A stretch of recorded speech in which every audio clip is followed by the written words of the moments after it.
शिवाजी विश्वविद्यालय कोल्हापुर की ओर से जो पाठ्यक्रम निर्धारित किया जाता है उसमें बीए भाग 2 ऐच्छिक हिंदी के लिए सत्र क्रमांक 4 में पेपर क्रमांक 6 के लिए कितने प्रश्न करूं यह ममता कालिया जी का खंडकाव्य रखा गया है। कितने प्रश्न करूं यह खंडकाव्य देखने से पहले हमें ममता कालिया जी का व्यक्तित्व एवं कृतित्व देखना बहुत ही जरूरी है, क्योंकि किसी भी रचना को देखने से पहले उस रचनाकार की जानकारी लेना बहुत ही ज़रूरी होता है, क्योंकि उसके व्यक्तिगत परिवेश में घटित घटनाओं का परिणाम जो है रचनाकार के ऊपर हो जाता है। इसलिए हम पहले यहाँ पर ममता कालिया जी का व्यक्तित्व और कृतित्व की जानकारी विस्तृत रूप में लेने वाले हैं। तो ममता कालिया जी का व्यक्तित्व एवं कृतित्व देखते समय हम उसकी पृष्ठभूमि में देख सकते हैं कि ममता कालिया जी हिंदी कथा साहित्य के एक जानी मानी और सृजनकार रचनाकार के रूप में जानी जाती है। इन्होंने हिंदी के अनेक विधाओं में लेखन किया है, जैसे उपन्यास, कहानी, नाटक, कविता आदि में अपनी लेखनी जो है चलाई है। साथ ही संस्मरण और पत्रकारिता के क्षेत्र में भी उन्होंने उल्लेखनीय कार्य जो है किया है। उनकी रचनाओं में प्राप्त उनके विचार आधुनिक समस्याओं से ओतप्रोत है। उनके लेखन पर उनके व्यक्तित्व की गहरी छाप दिखाई देती है। उनके व्यक्तित्व पर प्रकाश डालने से पूर्व उनके जीवन परिचय को हमें देखना बहुत ही ज़रूरी है। अब जीवन परिचय देखते समय हम देख सकते हैं कि ममता कालिया का जन्म जो है 2 नवंबर 1940 को वृंदावन में हुआ है। उनके पिता का नाम विद्याभूषण अग्रवाल और माता का नाम इंदुमती था। इनकी शिक्षा जो है विभिन्न शहरों जैसे दिल्ली, बम्बई, नागपुर और इंदौर में हो चुकी है। सन 1961 में इन्होंने इंदौर के विक्रम विश्वविद्यालय से बीए जो है पूरा किया है। साथ ही दिल्ली विश्वविद्यालय से अंग्रेजी में इन्होंने एमए की उपाधि जो है प्राप्त की है। शिक्षा पूर्ण करते ही उन्होंने दौलत राम महाविद्यालय दिल्ली में अध्यापन का कार्य जो है अवसर प्राप्त होते ही किया है। उसके बाद उन्होंने श्रीमती नाथीबाई दामोदर ठाकरसी विश्वविद्यालय यानी एसएनडीटी मुंबई के विविध महाविद्यालयों में अध्यापन का अवसर जो है उन्होंने प्राप्त जो है हुआ है।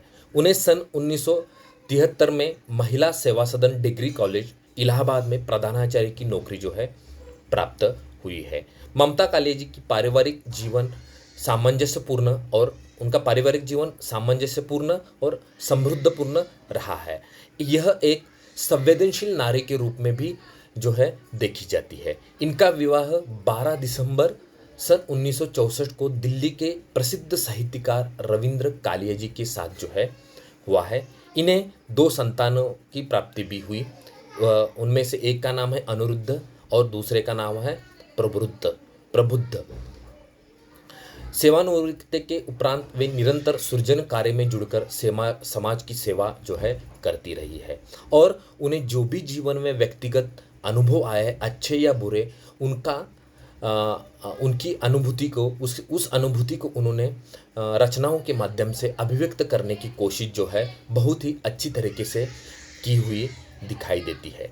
समाज में अनेक समस्याएं जो दिखाई देती है उसका चित्रण भी उन्होंने अपने काव्य, नाटक, उपन्यास आदि में किया हुआ हमें दिखाई देता है।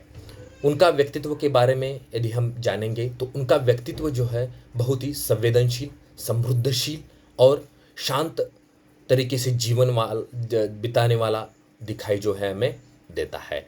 उन्होंने सामंजस्य तरीके से अपना वैवाहिक जीवन भी निभाया है, ऐसा ही भी दिखाई देता है। साथ ही समाज के प्रति एक सजगशील रचनाकार के रूप में इनकी ख्याति जो है इन्हें जो ख्याति है वह प्राप्त हुई है।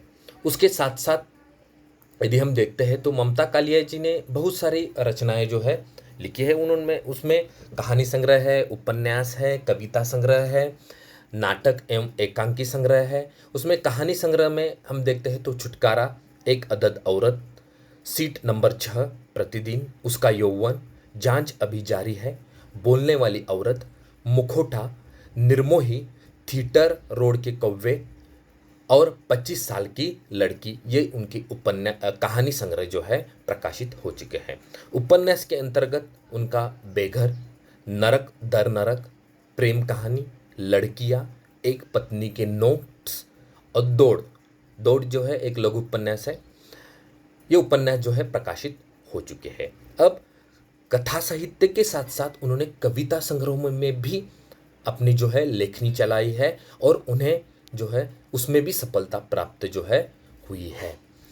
उन्होंने कम से कम शब्दों में समाज की दर्दनाक पीड़ाओं, समस्याओं और शंकाओं को कविताओं के माध्यम से चित्रित करने का जो है काम किया है। कविता संग्रह में हम देखते हैं तो खाटी घरेलू औरत जो 2004 में उनका काव्य संग्रह प्रकाशित हुआ है। उसके बाद ए ट्रिब्यूट टू पापा एंड अदर पोएम्स, ये भी कविता संग्रह उनका जो है 1978 में प्रकाशित हुआ है। उसके साथ साथ जो हमें सिलेबस के लिए रखा गया है, पाठ्यक्रम के लिए जो रखा गया है, वो कितने प्रश्न करूं, यह खंड काव्य रखा गया है। वह खंड काव्य उन्होंने 2008 में लिखा है। नाटक एवं एकांकी संग्रह के बारे में हमें यदि चर्चा करते हैं, उसमें आत्मा अठन्नी का नाम है जो 1977 में प्रकाशित हुआ है। यहाँ रोना मना है, आप न बदलेंगे आदि उनके नाटक एवं एकांकी संग्रह जो है प्रकाशित हो चुके हैं। अब कहानी संग्रह या नाटक संग्रह की बात करें, काव्य संग्रह की बात करें, तो जैसे पहले भी हमने इसमें चर्चा की है कि इसमें सामाजिक वेदनाओं का चित्रण जो है अच्छी तरीके से किया गया है। अत्यंत यथावत चित्रण जो है आपको इन रचनाओं में देखने को मिलेगा। अब उपन्यास की बात की जाए तो उनका उपन्यास में दौड़ उपन्यास उनका महत्वपूर्ण उपन्यास रहा है, जो उनको इस उपन्यास में बहुत सारी ख्याति जो है प्राप्त हुई है। दौड़, आज की भागदौड़ भरी जिंदगी में भागदौड़ करता हुआ जो मनुष्य है उसके बारे में यह उपन्यास जो है बहुत ही सटीक रूप में बात करता हुआ नजर आता है। आज हर एक के जीवन जो है भागदौड़ भरी बनी हुए हैं। आधुनिक युग में मनुष्य पैसा कमाने के पीछे भागदौड़ करता हुआ नजर आने लगा है।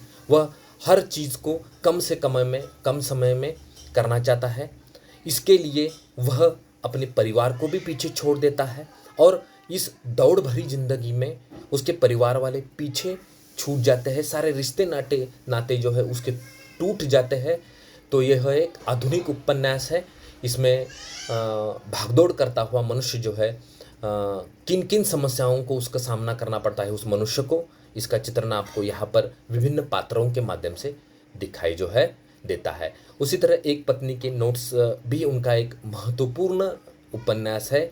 इसमें पारिवारिक जीवन का चित्रण जो हमें मिलेगा और एक नारी का दर्द किस प्रकार होता है यह भी चित्रण जो है यहाँ पर मिलने वाला है आपको।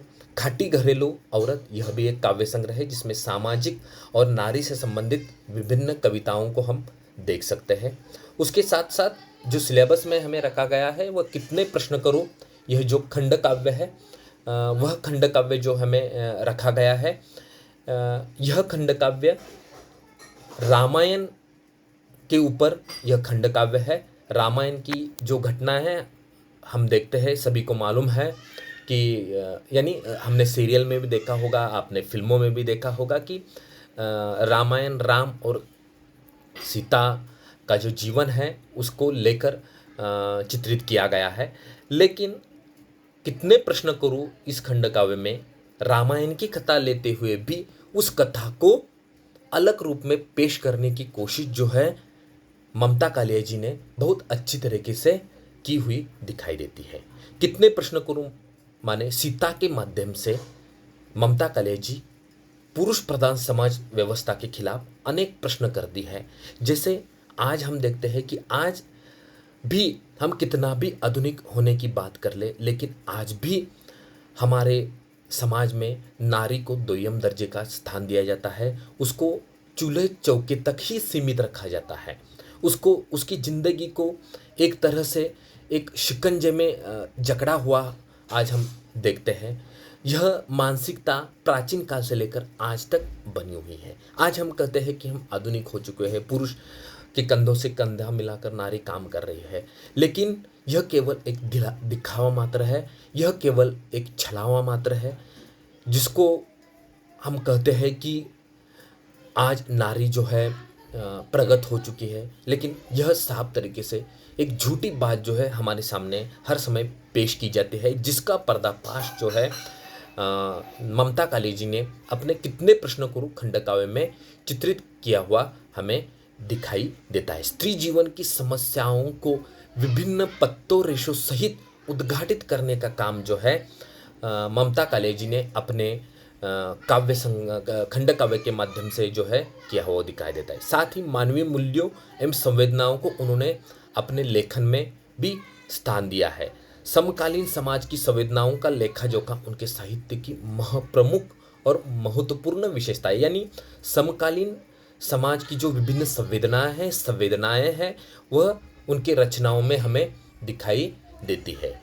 साथ ही महत्वपूर्ण रूप में उनके उपन्यासों में, कहानियों में या काव्य संग्रह हो या खंड काव्य हो, उसमें युगों युगों से पीड़ित, शोषित, प्रताड़ित और रूढ़ियों से के बंधन में बंधे रहने वाली नारी का यथार्थ एवं सजीव चित्रण जो है उनके रचनाओं में हमें देखने को मिलता है। तो ममता कालिया जी का ये व्यक्तित्व एवं कृतित्व के बारे में यहाँ पर हमने जानकारी जो है आपको दी है। मुझे आशा है कि आपको इसके संबंध में कुछ भी शंका मन में नहीं आएगी, लेकिन यदि कुछ भी शंका आपके मन में आती है तो आप हमें विभिन्न माध्यमों की ओर से संपर्क करके वह प्रश्न जो है आप पूछ सकते हैं। तो यहाँ पर हमने चर्चा जो है की है और महत्वपूर्ण रचनाएं भी आपको बताई, जैसे दौड़ उनका महत्वपूर्ण उपन्यास, एक पत्नी के नोट्स यह भी उनका महत्वपूर्ण उपन्यास है, खाटे घरेलू औरत यह उनका महत्वपूर्ण काव्य संग्रह है। उसके साथ साथ काव्य संग्रह में खंड काव्य की यदि बात की जाए तो कितने प्रश्न करूं, यह उनका खंड काव्य जो है महत्वपूर्ण दिखाई देता है। तो आज के इस वीडियो में जो है हम इतना ही काफ़ी है।